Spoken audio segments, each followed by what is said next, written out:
Hello everyone, welcome to Practical GCP. So today let's talk about another IAP related topic about privileged just-in-time access on Google Cloud with JIT. JIT stands for just-in-time. It's an open source project created by Google and is typically designed for you or an organization to manage the just-in-time access for privileged roles, right? Following the principle of least privilege. I'll give you an example. Typically in an organization, you have, especially in the larger ones, you have lots of groups and users, right? What you typically don't want to do is to give a whole team access to the production environment, such as editor access, that where you can actually maybe make a change directly from the CLI, from the user interface. You might want to do a rollback on Cloud Run, things like that. But you don't usually want these things unless when there is an incident or when you actually have to resolve a problem, you need to do some additional debugging, but you usually don't want those access. Even you're a super user, you probably just don't want it. So what this tool allows you to do is, but let's have a look actually. This is the link to the tool. What this tool allows you to do is something like this. If you have a quick look at the GIF in here, you can search for a project ID, right? So this is the project you're enabled for to use it. Then you select a bunch of roles that you're granted for to use. In this example, you give a case number, and then you've actually granted a role with a start and end time.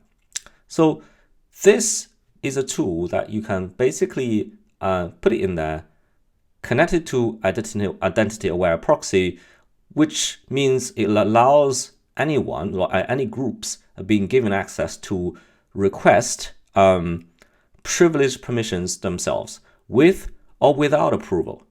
So you can see in this example that's showing on the screen that all they've done is to fill in a case number, and then the access is granted and active. So, and then the amount of time people typically get access is very short. So in this configuration we set is typically giving people access from between 5 minutes to 60 minutes.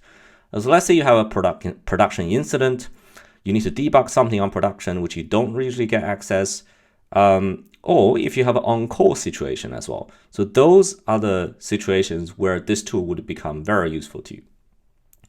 Okay, let's go back. So I wrote this blog post to actually give you a very comprehensive overview and examples and code to show you how you can actually deploy this. There's a few important things I want to mention in the first section, right? So first of all, I put a notice at the very top because it's important. I saw this tool for a while, and then only when I started looking at how to properly deploy it a couple of days ago, I saw there is actually a date, which is the 15th of January 2024, which is only a few days ahead of us. And this tool, it kind of forces you to use the premium subscription of Security Command Center, which I think a lot of you may not have. So there is an open issue currently being discussed in here. So the creator from the Google end has actually, I think someone has actually made a pull request in here, and now it's actually in the master branch. So there is also a wiki page explains how you can actually, what is the problem, and how do you actually, more importantly, switch over from the policy analyzer to access inventory, which is in 1.6, version 1.6, it allows you to bypass the requirement of premium, the Security Command Center. So obviously this is not tagged yet, so I'll come back to this, but right now I'm gonna follow the existing ones that the current version of it, right? And then we'll come back to it when this has been put into a tagged version, so I can actually upgrade my code to give you two options. If you prefer to choose the ones that use Command Center, the premium, if you have that subscription, this code will continue to work. But if you don't, I think it has a very limited quota, so you cannot scale it if you have a large group of people using this tool. So just be wary of that. The other thing about this is, although the documentation is supporting, is saying deploy with App Engine because that's easier, but I really don't think that's a good idea, because App Engine is, I really don't feel that it's actually getting the same support it's getting, and it's quite although it does work with IAP a lot easier, but it does not support VPC service controls or VPC-SC. So this will make it a showstopper for many large organizations or enterprises. So you can choose to use either, but this in this blog post and the video, I'll specifically cover how to do this with Cloud Run, which I think is much better designed. Although it's a bit more complicated, this is why I'm going to tell you how I've actually did a bit of research and improved the version of something else I found from a different repo, and with all of the missing bits added and upgraded to the latest version to do this in Terraform instead. So hopefully that will make your life a lot easier on deploying this. But it's still a lot harder because the way is much cleanly designed for Cloud Run that is properly separating the front end and back end. And that's what I really want to kind of, first of all, give you a refresher about identity-aware proxy IAP, right? So if you don't remember this, don't worry. I actually created a video a while back, which is attached to this blog post. But I just want to quickly do a kind of a refresher of IAP. If you look at this diagram, right, let's just have a quick look at it. IAP stands for Identity Aware Proxy. In a nutshell, it's basically a way that Google created a service for you to manage, especially extremely useful for managing users and groups using the Google service Identity Aware Proxy within your organizations, right? So it's managing your users and groups using the service. So it specifically handles authentication and authorization to you. So basically what it does is once you got it enabled, whatever website you connect to this thing, deployed, let's say, with an IAP enabled service such as Cloud Run, it'll bounce you back to the Google login or your identity provider's login page. And then you get this portal protected for all your logins and then managed by IAP. So that you don't have to deal with all of these complexities yourself, because the way it works is you've got users coming in, you've got Cloud Admiral if you would like to lock down the IP ranges to your VPNs, and then it goes through the load balancer. It has a load balancer front end. This is where you put your SSL certificates. So in here, I recommend, just for the sake of simplicity, use the global load balancer, because it will actually create a Google managed certificate for you, so you don't have to deal with it, right? Because this, at the end of the day, this is a internal app anyways. So once you got that front end there, you would be able to point the IAP to it with your domain. The backend service gets created and linked to your backend, which will have your Cloud Run service. So the invocation happens with the user coming in to the front end. The IAP asks you to log in. Once you've logged in, the IAP token, the auth token, gets kind of passed through all the way through the load balancer to the backend service to your Cloud Run, where the Cloud Run knows who you are, right? So this is how you get access to your website, and in this case is the just-in-time privileged access Google service that I'm deploying in here. But this is basically a refresher of how IAP works, and I've got a few things I mentioned here. You need Cloud Run in this case where the service is deployed. You need a backend where you handle the backend connects to the Cloud Run service via the load balancer backend. And then you have the front end, which you manage your IP, where you manage your IP, DNS, SSL certificate, and all of the stuff that integrates with your domain. And then there's one thing very important, which I'll cover later on when we go through the code as well, is the IAP agent. So IAP works based on an agent, right? This agent has a service account. This service account will need to interact with your Cloud Run service, and you need to give it permissions. So only when you grant the permission of a Cloud Run invoker, it will be able to manage this whole thing for you. Otherwise, you'll get bounced back on your login page. And if you haven't actually seen the video, I highly recommend you go and click on this video to have a look all of the bits and bobs I've covered in this diagram to explain how IAP works. And this one specifically is more focused on how you can set things up with the gcloud command, with the console. It kind of shows you where everything is. So it's more kind of basics, but quite comprehensive.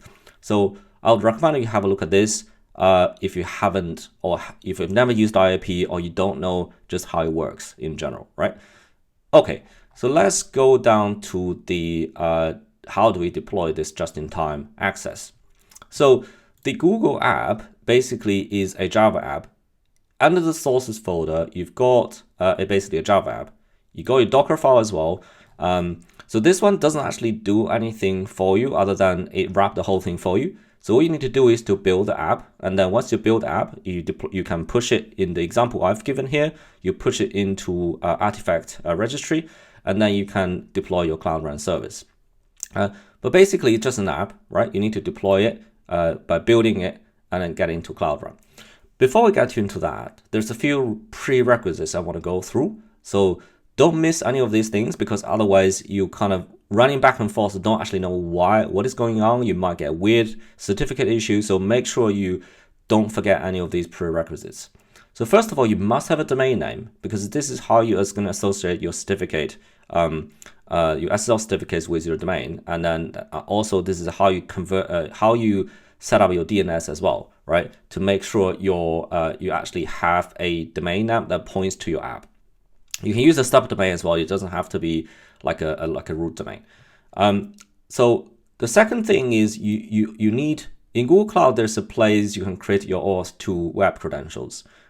This is going to give you the client ID and secret, which you'll be required later on. You can see with the client ID and secret when you're actually creating your kind of your backend, your service. So this is where it can enable your IAP service, right? So once you deploy the Terraform code.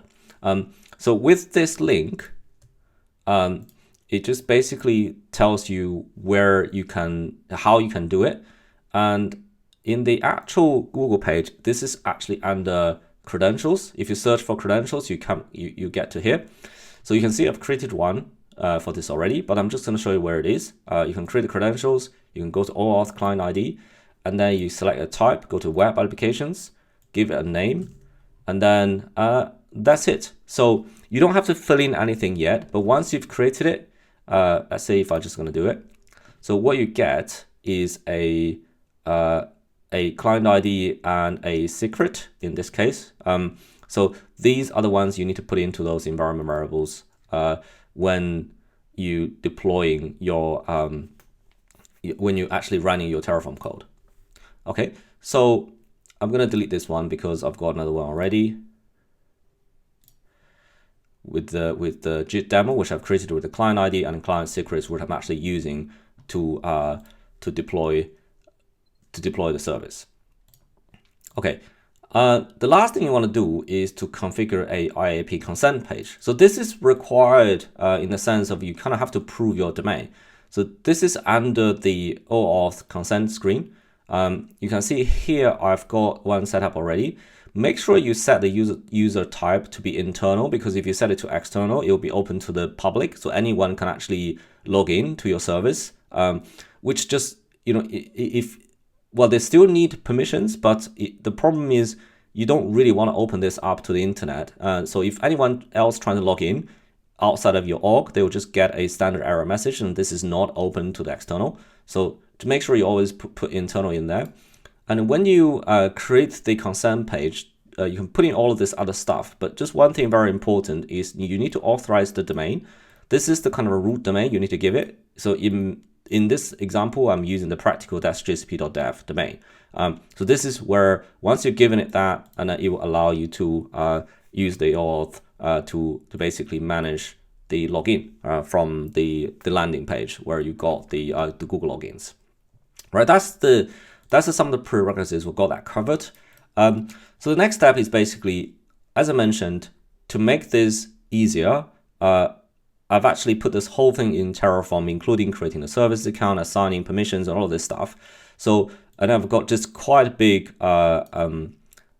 basically a bunch of variables in there. Then you would apply the Terraform code, and this will literally deploy everything for you in one step. There is a bit of a chicken and egg issue on the IAP backend service ID, which I'll cover at the end in the troubleshooting section. But for now, let's look at the code, because I do want to go through this with you on how this actually works, right? So here, obviously, as I mentioned, you need to build this. I've used Cloud Build in here. you build it, you push it with your cloud build REPL, we can call it whatever, but just make sure you've referenced it correctly in your Terraform code as well. This is just the same thing on having the sufficient variables in here, and then you have passed this through to your Terraform apply. I just want to give credit to Ahmed B on the Cloud Run IAP Terraform demo. This one, I do recommend you have a good look at it, because I've actually used this as a baseline and to put a lot of the additional stuff on top. But this does give you a really good starting point, so you don't actually have to start from scratch. It does have a few things missing, but the majority of the things is there. You can see this has less variables because I've added a bunch of more things to cover the remaining bits, but this is very useful. It also has a diagram explaining how the IAP stuff works. This obviously is with generic app, but the one I've created is specifically for the JIT service. Okay, now let's go through the code, because it is quite complex, and then I do want to go through all of the components that's been created in here step by step, so you know what this is actually doing, right? We've got a bunch of variables. These are the ones we're passing in. We'll come back to some of these, but as we go through each section. But this is the abstracted variables.tf file that you have your defaults, and then you have your variables that you can reference in your main.tf file. So here, obviously, you need the Google provider, and then the top section here, we're just creating a VPC network. Very important thing in this is the one thing you want to keep in mind is that when you deploy this JIT service, please do not deploy to any existing projects that you already have. Make sure you create a new project on Google Cloud and then deploy this completely in isolation, and make sure this thing not many people or service account or whatever has got access to this. The reason being, the code you see in a second, when I'm going through the permissions, this JIT app has very kind of, how can I put it? This has access to lots of roles that has privileged permissions, right? So if you give lots of people access to this project, or you kind of get other people access to this, it literally it's no difference to give everyone admin, right? Because everyone can come here and then change stuff. So then this is pointless. So make sure this is deployed to a isolated project. Not many people have access at all, and then just create it for the JIT service, right? Nothing else. You got a VPC network because it's starting from scratch. And you've got this one, which is the VPC access connector. This makes sure if you have the VPC access connector, your Cloud Run service, once it's deployed, it automatically blocks internet access.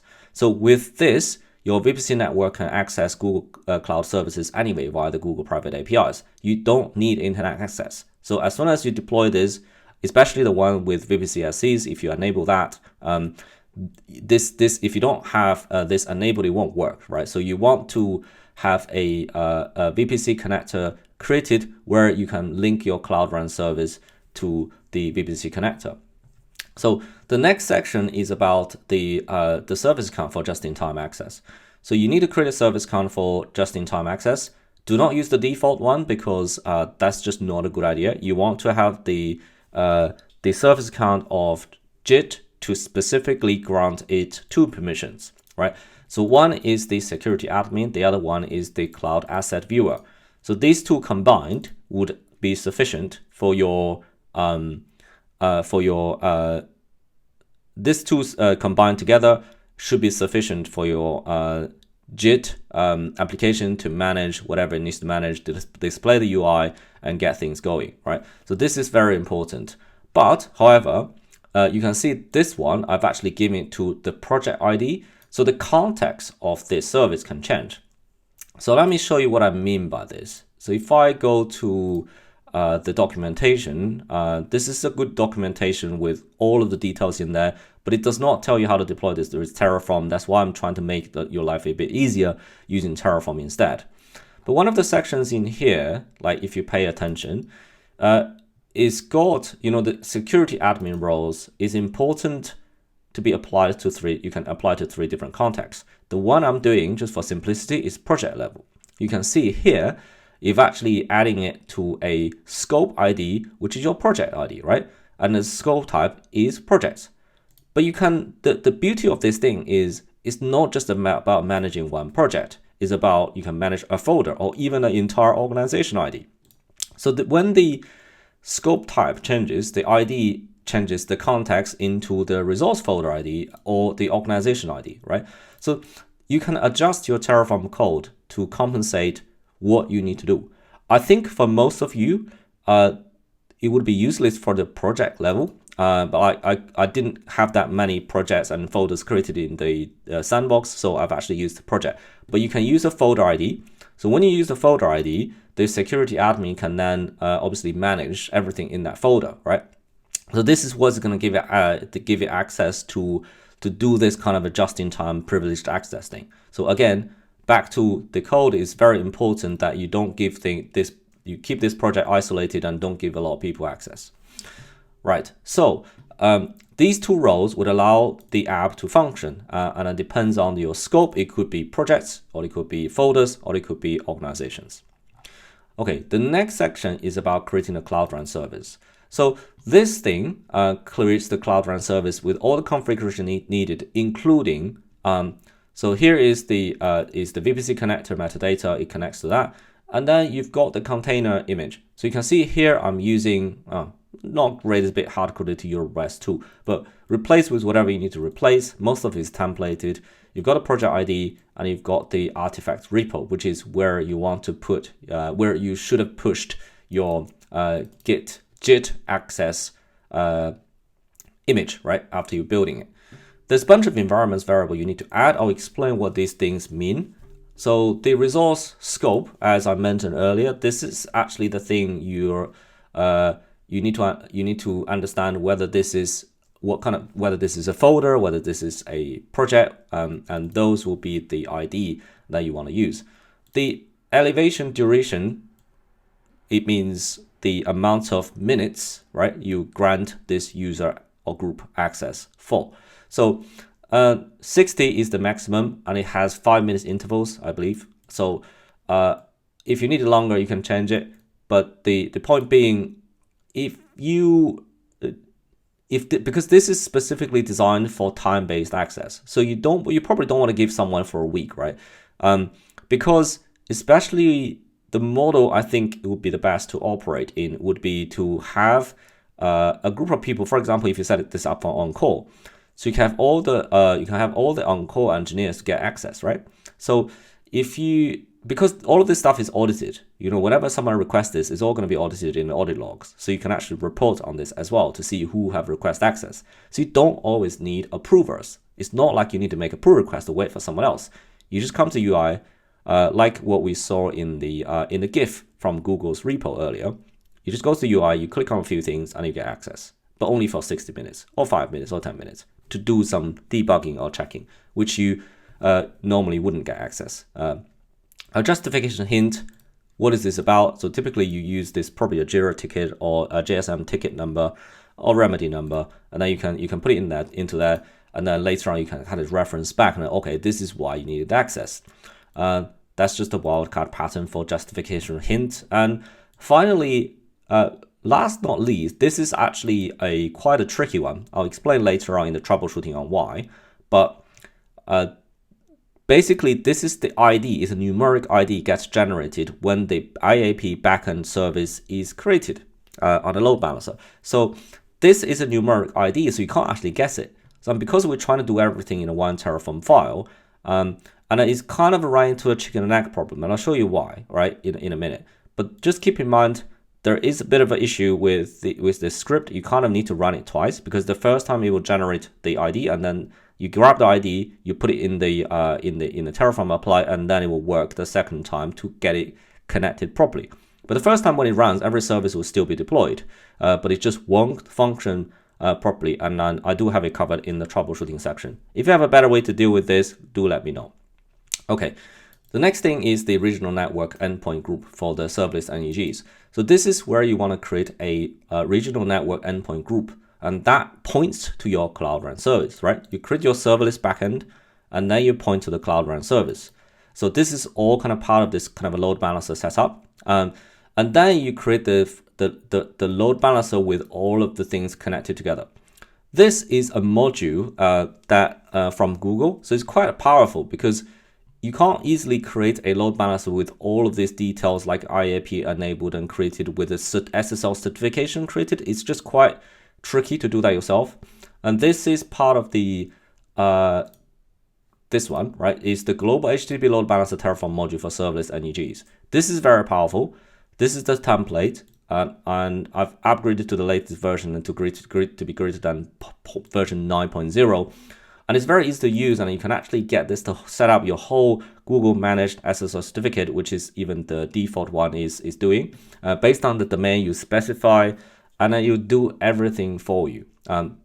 So if you come back and look at this again, you get you pass the domain, you enforce SSL. So important, don't leave that out. And then you can have the HTTPS redirect as well. So this will basically create a load balancer resource. So if someone is trying to use HTTP, it will always redirect to the HTTPS. This is the backend with, you can see this one is actually pointing to the serverless NEG ID, which is created in here, which references the Cloud Run. So you see why I'm saying there's a bit of a chicken and egg problem, because when you create Cloud Run, you need the ID of this again. Yeah, so that's why I've decided the first time I create the Cloud Run, I'll just leave it blank on that variable because it's just the environment variable, and then second time we'll fill that in. The rest is pretty standard. Make sure this section is properly filled in, where you get the, this is when you create a backend. You can follow the Google instructions to create it separately, but it's just a lot easier to create it within Terraform. So as soon as this is finished, it will enable IAP. You'll have the client ID and client secret. So your app is protected from the point of deployment, right? So IAM policies. So this section is about using this IAP.https resource accessor role to give a bunch of users or groups access. So this is the time we'll jump back into the variables page, which I put a bit of comments in here. So this is what IAP members, the format and things you can specify, right? So you can specify a list of groups with, comma separated groups or comma separated users. I don't usually recommend like you use users because it's just not great. But if you use groups, is usually ideal. So what this is you can pick a group, right, or multiple groups. And you say these groups, you basically say in these groups can use IAP. That's all it does. All right. So once you grant these groups access to IAP, then they can use the IAP service. Otherwise, they couldn't. That's as simple as what this thing does. Now, let's get to the last section here. You basically have to create the IAP. You have to reference the IAP agent service account, which is basically linked to your project ID. There's a convention. It's called service-your project number at gcp.sa-iap.iam.gs-service-account.com. So this one is the IAP agent service account, as I mentioned in the prerequisites, right? So this one, you must make sure you give this, this should just work if you give it the correct project ID. And then you just need to make sure you give it the invoker, the Cloud Run invoker role. So then it can actually talk to your Cloud Run service. This usually, every time I deploy the IAP stuff, this is the one usually catch you out. So this is why I'm putting into Terraform, so you can't actually forget about it, right? Compared to if you just try to manually set up with gcloud, which is very easy to forget. Okay, so this thing gives you two outputs, and I'll show you what it looks like in a sec. But you typically get the external IP, which there's a bunch of post setup things you need to do once you've done it. And then you get the redirect URI for the OAuth 2, which is what allows you to log in and then kind of talk to the IAP service. So it will basically handle the redirect after logging in. Without this, the IAP won't complete. Oh, okay. So let me just show you, right? So okay, I've got this already set up, and then all of these things are applied already. So I just want to show you, okay, this whole thing runs, right? And then I've got a bit of a glitch in there that every time it's trying to reference the BBC access egress, I'm not sure exactly what it's doing in there. But basically all of the resources are already applied. You can see that it checks out two things. You've got the, make it a little bit bigger. You can see the load balancer IP and then the redirect URL, right? So these are the two things you need to use. And then now let's go back to the next section on what you're going to use this for. Okay, now your service should have been deployed. If you actually go to Google Cloud, you should be able to see, look, you should be able to see your Cloud Run service deployed. Now, well, actually, this has been running for a while. And then I have got, so this is now deployed. You can see in revisions, I think, yeah, there you go. So you have all of your environment variables in here with the resource type, with the hint, with the duration, and most importantly, with the IAP backend service ID. And then you have your load balancer created, where you get the URL map with your backend service all mapped up. You see, this is all created, and it's got your backend of the serverless NG that points to your Cloud Run service. Also, you have a URL redirect. So this is all created by that Google module. So if anyone uses port 80, it will come back.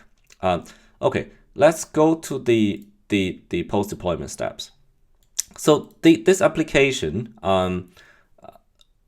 in order to, so there's a bunch of things this application does is to evaluate group members and or whatever the kind of groups you have in the workspace, right, in Google Workspace. So in order to do that, you kind of have to do one thing, right? That one thing is under admin roles, you need to assign the service account, right? The service account of your app, to give it the group reader role, so you can actually read those groups informations. So the place is actually in, you can see, is admin.google.com, right, in this particular case. And then you go down into accounts and then admin roles, you assign a service account, and then in this case you can see I've assigned the JIT access at my domain, right? So that's how you would assign this bit. So that's step number one. Next one, the Terraform execution, as I mentioned, would generate the public IP and the auth to redirect URL. For the public IP, this is basically, I'm using Cloudflare. You can use whatever you like, but all you have to do is to specify the name, which is, in this case, I'm using the subdomain. You can use whatever you like. It's a record. You use the subdomain, and then you need to specify that IP got generated in there, right? So this would take probably between 10 to 30 minutes, but I found this a lot quicker, maybe more like 10 or 15, for this to resolve and then to connect to your load balancer correctly. If you just set this up, it will start giving you, because what I had is it will start giving you SSL certificate mismatch information for a period of time. Give it like a 10-20 minutes, and then it will resolve itself, right? So don't start messing around and changing things if you actually get that error. So that's the first thing. The second thing with the auth to redirect URL, you need to go to the, where we had the credentials page, right? This is where the demo I've got in there. So you have the authorized redirect URLs. You need to put that URL in here, the URI in here, right? That will give you the authorized URI. So when you make a request from the IAP, then it will basically give you the redirect URIs, and it will complete the journey of IAP. Otherwise, it won't work. So that's that, and then pretty much that's it. As I mentioned, wait for 10 to 30 minutes, and if you use Cloudflare, it's likely to be faster, and then you can give it a go. So I'm gonna show you what it looks like, right? So let's go to the incognito window. if I give you a JIT, okay, I've already got it. So here, I've got a login page, right? So you see what I just typed in there? I've got JIT sandbox practicalgcp.dev, right? Then I get this. Thinking about it, take a bit of time. You get the just-in-time access page, right? So this is the this is what you get because you've got everything set up. So this should just work. There's a bunch of things you can configure to allow what project ID you wanted to manage. So you can configure what project. So in this case, I've only configured sandbox, right? You can see if I search for sandbox, it should come up right in here. And then if I go to continue, I've actually allowed a compute admin group to right now it's not active, right? So you can set the durations to whatever you like. So I'll set it to 5 minutes. And then I'll give you a case number, case-1, right? So once I request access, so same as was shown in that demo, you will basically get this granted. And you can see now it's got 5 minutes, right? It's going to expire in 4 minutes, and then you have this profile shown as active. So if I now go to the IAM page,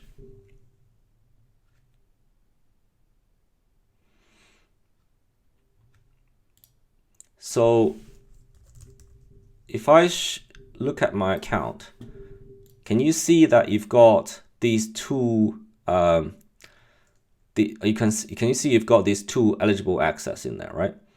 So you've got the eligible access, which is interesting. That is the first part you need to configure to say who do you want to give access to be able to, this is all in the docs, to be eligible for the JIT access, in the constraints. It has the constraint, right? Anyone has the constraint would be able to use the portal, right? And then you get another one, which is the access activation. So this is the bit where you get the actual activation. You can see the expression. This one is going to expire in a few minutes time. And you got a title, you got a description. This is the case number, right? This is all we just assign in there. This is the compute admin we've got. So the way this works is you have to give it something like this. So you have to give it something like, so this, again, you can put in Terraform as well. But in order to have any roles, right, to use, you need to tell it who. So again, this can be a group. I'm just using a user for myself to speak for simplicity. You bind it to a project, right? Which again could be a folder. And you've got the number, the user with the user ID. You've got the role. This is the compute admin, and then you have your conditions. So this is basically you saying eligible access expression has JIT access constraint, right? So as soon as you put in there, this is going to become available in the selections. So this is how you can manage this is how you can manage the users requesting access and then to get it approved. In this case, this use case is going to get done automatically, right? So that's pretty much it on the actual demo. The one thing there's a few things I do want to show you in troubleshooting, because I'm kind of going to get back to I think there's only 2 issues with this deployment, and one is to do with VPC connector. So I had this issue a couple of times, also see people on the forum discussing it. It's not exactly clear why this is the case, but when you run this Terraform, sometimes your VPC connector can end up in a bad state without a very good reason. So the only solution, if this happens, it will time out. And if you go to the VPC connector page, you see it says it's in a bad state, it's red. And then what you have to do is to delete it and then rerun the Terraform. That would recreate it, and it typically fix it on the second time. Not entirely sure why, but it does work if you do it this way. Okay, so a bit of a more complicated one. So the IAP backend service ID issue. So this is where we talked about the environment variable with the that we put into the Cloud Run service. Because the backend requires to link to the Cloud Run, and then Cloud Run requires the backend ID, this is actually a chicken and egg problem. And because it's a numeric ID, you can't actually, use anything else rather than, like you can't actually use the, like a string of the actual backend service. You can't. It's actually a unique ID this thing requires, which I was trying to see if I can just actually hard code it in there somehow, but you can't because it's a numerical ID. You only know it when it's generated. So this is how it actually ended up with the chicken egg problem. What you can do is you can the way I've designed this is because if you're gonna get this problem, right? So the way I've designed this is the first time you run it, it will deploy everything, but with a blank backend ID, right? And if you don't do anything, the application will still work. But when you get onto the page, it will give you an error. If you look at the logs, it's basically saying it can't verify the IAP because it suspects someone is tampered with the thing. But that's not true because what it needs to do is to talk to the backend service. That's why it needs that ID, right? This is how it works. But if you deploy it one more time, in the code, this is what it actually does. Is that if you look at the documentation I've got in there, what it actually does is to use G-Cloud Compute backend services to describe the JIT sandbox LB backend default. So this is the default backend it has created, and then it will grab the ID right from this whole thing. And this is how when you run because when you run the first time, this thing doesn't exist, right? When you run the second time, it does exist, and then you can then apply to your Cloud Run service as the environment variable. I don't know exactly how to solve this because I do think the rest of the code works really well, and you just you can cover the whole thing with one Terraform apply. But it's just this thing is a bit annoying. But now I'm mentioning this to you so you don't get stuck. Okay, I think that's everything we've got in here. Okay, I'm just gonna quickly summarize this whole JIT deployment thing again. I think this is a very powerful service, right? So keep in mind that you don't want to use this for every permission, right? So most of the permissions should still be assigned, especially for dev environments and UAT environment. You do want those permissions to be permanent. But the thing is, you don't want to give very privileged permission to engineers at all times because this really increases the error that people can make on, especially a production environment. So keep that in mind that what you probably want to do with this tool is you want to deploy it, right? You want to deploy it with maybe you want to have a few deployments. I'm not sure exactly how it handles the permissions of you may have multiple deployments, maybe one for each department, or maybe you can deploy this with your org level platform teams, and then you can actually open this up as a service. It depends on how your organization is set up.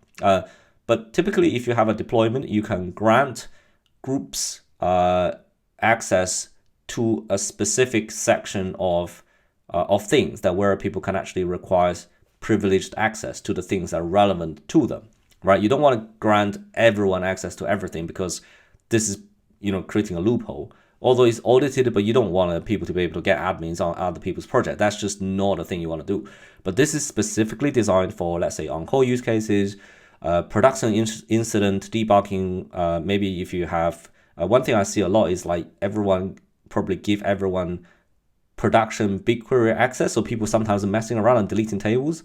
Then you need to restore them when bad things happen. And those things, if you really need to do something, you can give editor access to your BigQuery resources, right? And then when you need it for, let's say, 60 minutes. And then after you're done, you lose the permission, problem solved, for a production incident.